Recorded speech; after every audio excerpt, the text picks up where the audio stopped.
नमस्कार, उत्तराखंड समाचार में आपका स्वागत है। मैं प्रियम शंकर झा। सबसे पहले मुख्य समाचार। उत्तराखंड में आज 6 और कोरोना पॉजिटिव केस, 4 संक्रमित देहरादून में और 2 उधम सिंह नगर में आए सामने। राज्य में कुल संक्रमित केस की संख्या हुई 88।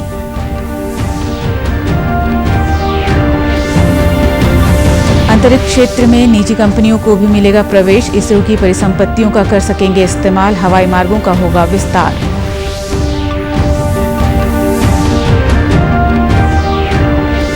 वित्त मंत्री ने किया ऐलान, कोयला क्षेत्र में कमर्शियल माइनिंग की अनुमति दी जाएगी। 500 नए ब्लॉक्स की नीलामी होगी। डिफेंस में ऑटोमेटिक एफडीआई की सीमा को 74% किया जाएगा।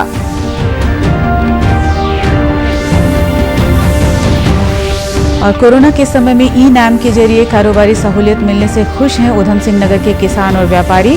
किसानों को 100 करोड़ से अधिक का भुगतान करने वाला देश में दूसरा राज्य उत्तराखंड। अब खबरें विस्तार से। उत्तराखंड में आज 6 और कोरोना पॉजिटिव केस सामने आए हैं, जिनमें से 4 संक्रमित देहरादून और 2 संक्रमित उधम सिंह नगर में हैं। उधम सिंह नगर में दोनों ही कोरोना पॉजिटिव प्रवासी हैं। वे महाराष्ट्र और गुरुग्राम से लौटे थे। इस तरह राज्य में कोरोना पॉजिटिव केस की कुल संख्या 88 हो गई है, जिसमें से 51 लोग स्वस्थ हो चुके हैं। आज कोविड-19 के 470 सैंपल नेगेटिव पाए गए, जबकि 549 सैंपल टेस्ट जांच के लिए भेजे गए। राज्य में अब कोरोना मरीजों के दोगुने होने की रफ्तार 19 दिन हो गई है। आज नई दिल्ली में केंद्रीय वित्त मंत्री निर्मला सीतारमण और केंद्रीय वित्त राज्य मंत्री अनुराग ठाकुर ने चौथे दिन 20 लाख करोड़ के पैकेज के चौथे भाग की जानकारी दी। इस हिस्से में अर्थव्यवस्था के आधारभूत ढांचे में नीतिगत सुधार पर चर्चा की गई। केंद्रीय वित्त राज्य मंत्री अनुराग ठाकुर ने कहा कि कोयला क्षेत्र में महत्वपूर्ण बदलाव किए जाएंगे, ताकि हम इस क्षेत्र में अपनी पूरी क्षमताओं का दोहन कर सकें। कोयला उत्पादन के क्षेत्र में आत्मनिर्भरता हमारी कैसे बने, दुनिया के पहले 3 सबसे बड़े भंडारण क्षमताओं में जहाँ पर कोल ब्लॉक्स है, यानी कि जहाँ पर कोयला है, उसमें भारत आता है। उसके बावजूद हम शायद अपनी क्षमता का दोहन नहीं कर पाए जो हमारे पास उपलब्ध थी, और इसीलिए कुछ बदलाव इसमें किए जाएंगे, ताकि इसमें जो प्रति टन पहले जितने रुपए मिलते थे उसकी बजाय अब राजस्व साझा करने की बात आएगी, उस पर जाया जाएगा। और जैसे पहले जो स्टील प्लांट चलाते थे, बिजली का उत्पादन करते थे, केवल उनको मिलता था।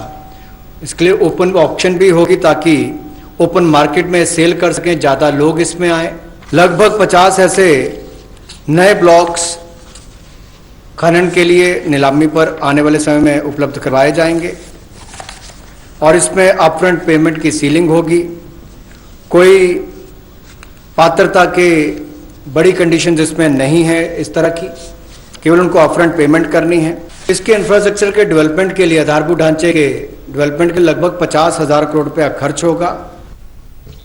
वित्त मंत्री निर्मला सीतारमण ने कहा कि कैप्टिव और नॉन कैप्टिव कोयले की खानों की अलग अलग श्रेणियां अब खत्म कर दी गई हैं। प्रेस कॉन्फ्रेंस में बताया गया कि अब खनिज को ढूंढने, खनन करने और उत्पादन की व्यवस्था एकीकृत की जाएंगी।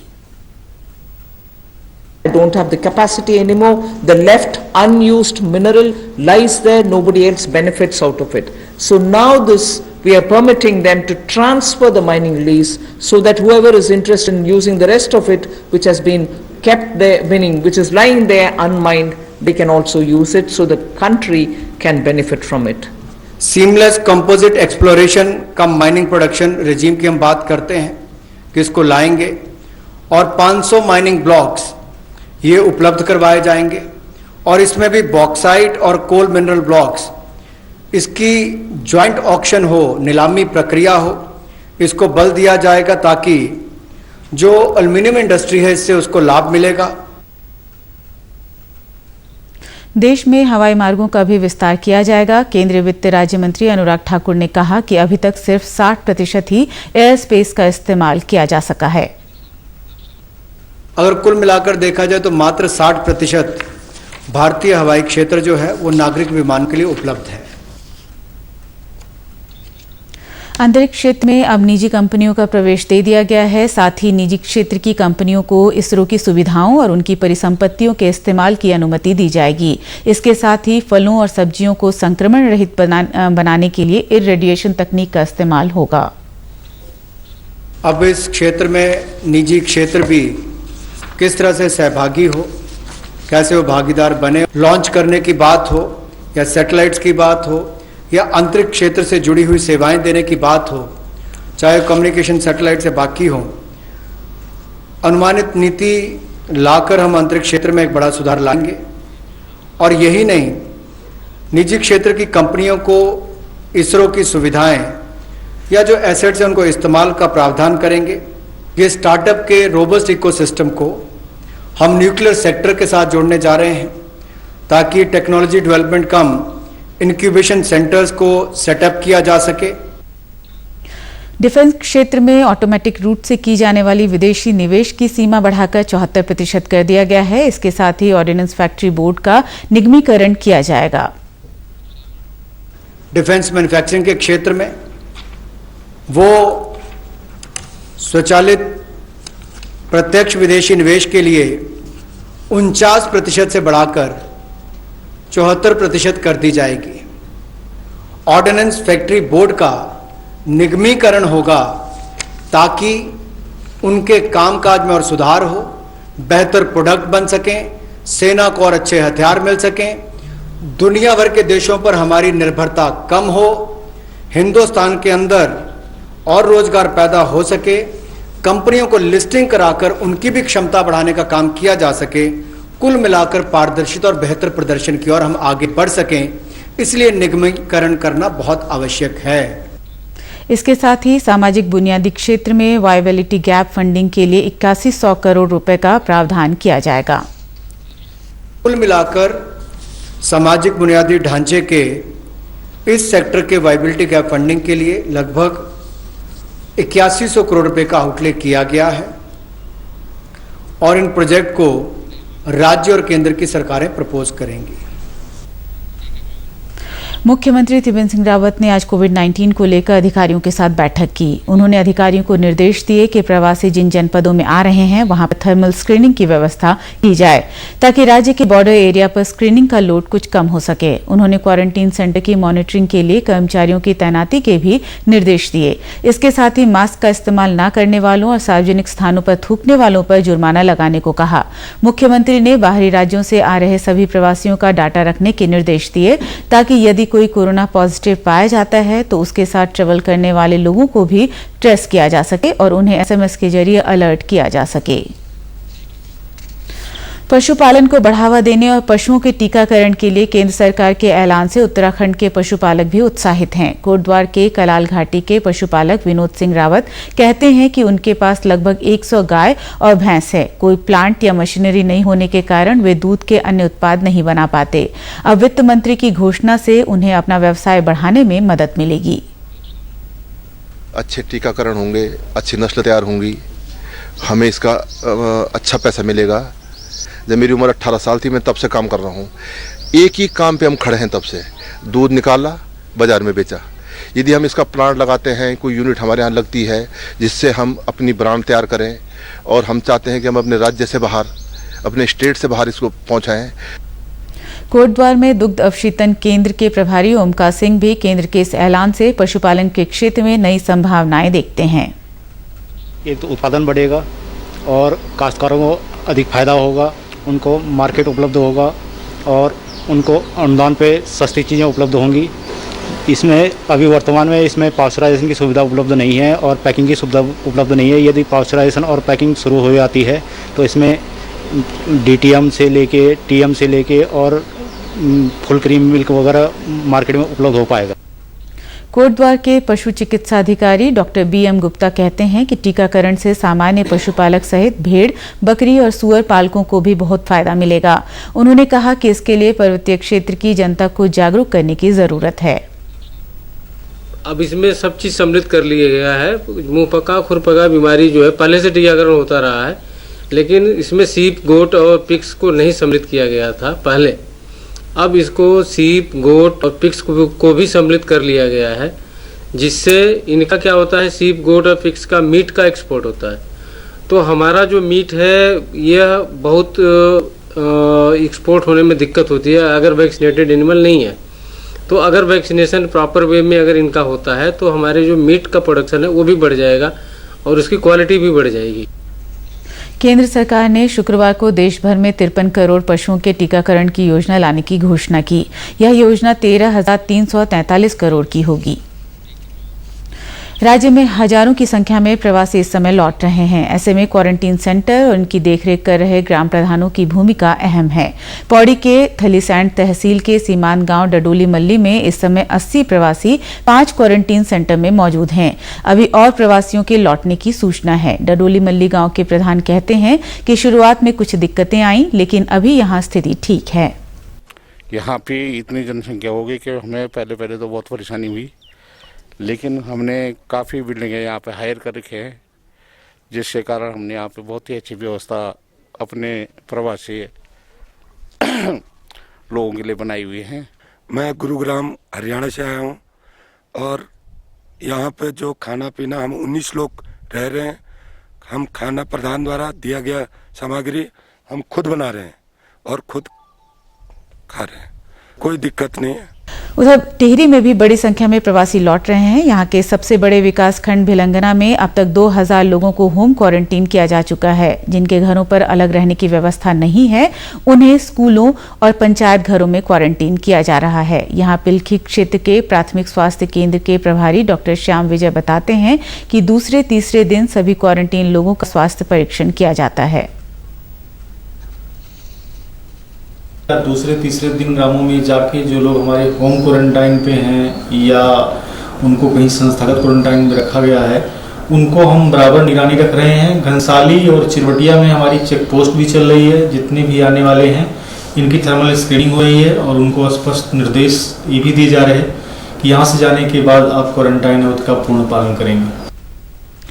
भिलंगना विकासखंड के सिमल्त गांव के प्रधान सुधीर नौटियाल कहते हैं कि गांव में प्रवासियों के ठहरने की अच्छी व्यवस्था है। ग्राम पंचायत के लोग सभी की हर संभव मदद कर रहे हैं। जो भी लोग बाहर से आना चाहते हैं वो बेशक अपने गांव में आएं, उनके लिए कोई दिक्कत परेशानी नहीं है। जो घरों में क्वारंटीन होना चाहते हैं उनके लिए घर में व्यवस्था करेंगे और जो बाहर रहना चाहते हैं उनके लिए बाहरी व्यवस्था है। पंचायत भवन में है, स्कूल में है, अन्य जगहों पर सारी व्यवस्थाएं फिलहाल अभी ठीक ठाक। बाकी 3 लोग अभी गाँव में आ रखे हैं, वो फिलहाल स्वस्थ। कोरोना के खतरे को देखते हुए गांव के लोगों और ग्राम प्रधानों की जिम्मेदारी इस समय अहम है। कोरोना के समय किसानों को संक्रमण के खतरे से बचाने के लिए केंद्र सरकार ने ई-नैम यानी नेशनल एग्रीकल्चर मार्केट में कुछ नई सुविधाएं दी, जिसमें किसानों को अपना कृषि उत्पाद बेचने के लिए खुद होलसेल मंडी में नहीं जाना होगा। ई-नैम सॉफ्टवेयर में वेयर हाउस पर आधारित कारोबार शुरू किया गया। उधम सिंह नगर में भी किसान ई-नैम के जरिए बेहतर कारोबार कर रहे हैं। किसान हरप्रीत ने बताया, ई-नैम पर अपनी उपज बेचने से बिचौलियों की वजह से होने वाले घाटे से निजात मिल गई है। इसमें ज़्यादा भीड़ भाड़ नहीं रहती है। एक किसान और व्यापारी दोनों के टच में हम अपनी फसल मॉइस्चर चेक करा के ऑनलाइन किसी भी मंडी में उसको बेच सकते हैं और हमारा जो पेमेंट है वो हमारा एज यूजुअल आरटीजीएस के थ्रू हमारे अकाउंट में आ जाता है। व्यापारी रोहित अग्रवाल कहते हैं कि ई-नैम के जरिए कारोबार में बहुत सहूलियत मिल गई है। मंडियों के चक्कर नहीं काटने पड़ते और कंप्यूटर पर ही कृषि उत्पाद की जानकारी मिल जाती है। जहाँ हमको पहले हमें कई बार मंडी में धान जो हमारे आते थे हम उसको देखना पड़ता था, उसकी एनालिसिस के बारे में हमें बार बार मंडी में जाके उसको एनालिसिस कराना पड़ता था। अब हम अपने सिस्टम पे बैठ के अपनी जगह पे बैठ के हम उसकी सारी एनालिसिस, उसकी रिपोर्टें, सब चीज़ हम अपनी चेक कर लेते हैं और चेक करने के बाद हम सीधे इनाम के थ्रू ही उस धान के हमको या गेहूँ की या जो भी उसकी किस्म है उसकी हम खरीदारी कर लेते हैं। उधम सिंह नगर में मंडी परिषद की मैनेजिंग डायरेक्टर निधि यादव का कहना है कि इस वर्ष गेहूं की ज्यादातर खरीद ई-नैम के जरिए की गई है। और कोरोना के दृष्टिगत रखते हुए जो फिलहाल वर्तमान में हमारी गेहूं की खरीद चल रही है तो काफ़ी हद तक वो इनाम रेट के थ्रू ही चल रही है। और ये भी आपको बता दूं कि उत्तराखंड दूसरा ऐसा राज्य है जिसने 100 करोड़ से ऊपर ई पेमेंट अब तक कर चुका है, जिसमें लगभग 2.5 करोड़ के आसपास हमें मंडी शुल्क भी मिला है। और जो बीच में ये लॉकडाउन के समय में इंटर स्टेट प्रॉब्लम्स आ रही थी तो इनाम के थ्रू हमारे फार्मर्स ने उसमें ट्रेड भी किया है। और इस साल पिछले साल से इंटर स्टेट ट्रेडिंग स्टार्ट हुआ था इनाम में, और पिछले साल से लेकर अब तक काफ़ी संख्या में वृद्धि हुई है और इंटर स्टेट भी हम लोगों ने काफ़ी हद तक इनाम के थ्रू ट्रेड किया। उत्तराखंड की 16 मंडियां और 7,000 से अधिक किसान इस समय ई नैम से जुड़े हुए हैं। शुक्रवार को देश की 38 और मंडियां कृषि उत्पादों को बेचने के इलेक्ट्रॉनिक प्लेटफॉर्म ई नैम से जुड़ गईं। इस तरह कुल 1,000 मंडियां इस प्लेटफॉर्म पर उपलब्ध हैं। कोरोना वायरस से जंग में सरकार के साथ ही विभिन्न सामाजिक संगठन अपनी महत्वपूर्ण भूमिका निभा रहे हैं, लेकिन जब एक महिला समाज में अपना सक्रिय योगदान देती है तो घर ही नहीं समाज और देश को उसका लाभ मिलता है। हम बात कर रहे हैं तीलू रौतेली पुरस्कार से सम्मानित अल्मोड़ा निवासी सुश्री हेमलता भट्ट की। यूं तो हेमलता भट्ट अल्मोड़ा के जिला अस्पताल में HIV और TB जैसी बीमारी के लिए बतौर कंसल्टेंट के रूप में काम कर रही हैं, लेकिन लॉकडाउन के समय मरीजों को ब्लड की कोई दिक्कत न हो इसके लिए वे लोगों को जागरूक कर रही हैं। रेड क्रॉस समिति ने उनकी इसी सक्रियता के चलते उन्हें सदस्य भी बनाया है। इसके अलावा हेमलता भट्ट जरूरतमंद बच्चों को स्टेशनरी भी उपलब्ध करवा रही हैं। उन्होंने बताया कि लॉकडाउन के कारण कई बच्चों की पढ़ाई भी प्रभावित हुई है। ऐसे में जब उन्हें समय मिलता है तब वह ऐसे बच्चों की बस्तियों में जाकर उन्हें पढ़ा भी रही हैं। हेमलता भट्ट इस महामारी के समय सोशल डिस्टेंसिंग के महत्व और कोरोना संक्रमण से बचाव की जानकारी भी लोगों को दे रही हैं।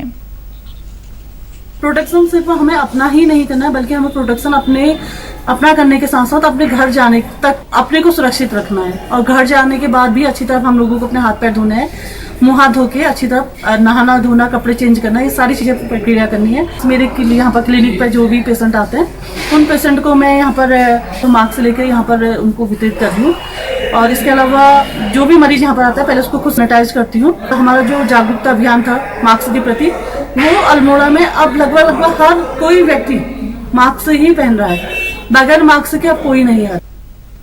वहीं जिला चिकित्सालय में कार्यरत हिमानी जोशी और फार्मासिस्ट TP वर्मा बताते हैं कि हेमलता भट्ट द्वारा कोरोना संक्रमण से बचने के लिए बेहतर कार्य किया जा रहा है। उन्होंने अन्य लोगों को भी इनसे प्रेरणा लेकर कार्य करने की अपील की है। नगर में विभिन्न स्थानों पर जाकर सोशल डिस्टेंसिंग और सैनिटाइजेशन वगैरह की जानकारी दी जा रही है, तो इस चीज़ों को हमें सब नागरिकों ने फॉलो करना चाहिए और इस चीज़ को हम भी फॉलो कर रहे हैं। और हमारे चिकित्सालय में जो भी मरीज आ रहे हैं हम उन्हें भी जागरूक कर रहे हैं। मास्क वितरण का कार्यक्रम है या अन्य खाद्य सामग्री उपलब्ध कराना, जिनको जरूरत है उनको जो उपलब्धता सुनिश्चित, जो भी चीजें आवश्यक है इस समय जो नीडेड है, वो बहुत अच्छी तो बखूबी ये सामाजिक सरोकारों में पूर्ण भागीदारी कर रही है यहाँ पर। और अक्सर हम देखते हैं कि हॉस्पिटल में जो रक्तदान हमारे जो कैंप लगते हैं या लोगों को रक्तदान के लिए प्रोत्साहित करना है, उसमें बहुत अच्छा ये सहयोग यहाँ पर कर रहे हैं। बता दें कि कोविड-19 के तहत हेमलता भट्ट को अल्मोड़ा के SSP प्रहलाद नारायण मीणा द्वारा उत्कृष्ट कोरोना वॉरियर्स से भी सम्मानित किया गया है। उत्तराखंड के समाचारों में इतना ही। चलते चलते मुख्य समाचार एक बार फिर। उत्तराखंड में आज 6 और कोरोना पॉजिटिव केस, 4 संक्रमित देहरादून में और 2 उधम सिंह नगर में आए सामने। राज्य में कुल संक्रमित केस की संख्या हुई 88।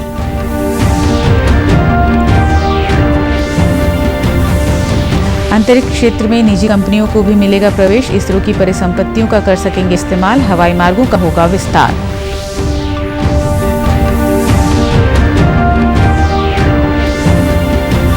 वित्त मंत्री ने किया ऐलान, कोयला क्षेत्र में कमर्शियल माइनिंग की अनुमति दी जाएगी। 500 नए ब्लॉक्स की नीलामी होगी। डिफेंस में ऑटोमेटिक FDI की सीमा को 74% किया जाएगा।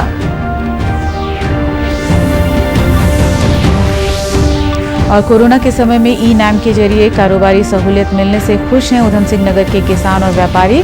किसानों को 100 करोड़ से अधिक का भुगतान करने वाला देश में दूसरा राज्य उत्तराखंड। इसी के साथ समाचार समाप्त हुए। नमस्कार।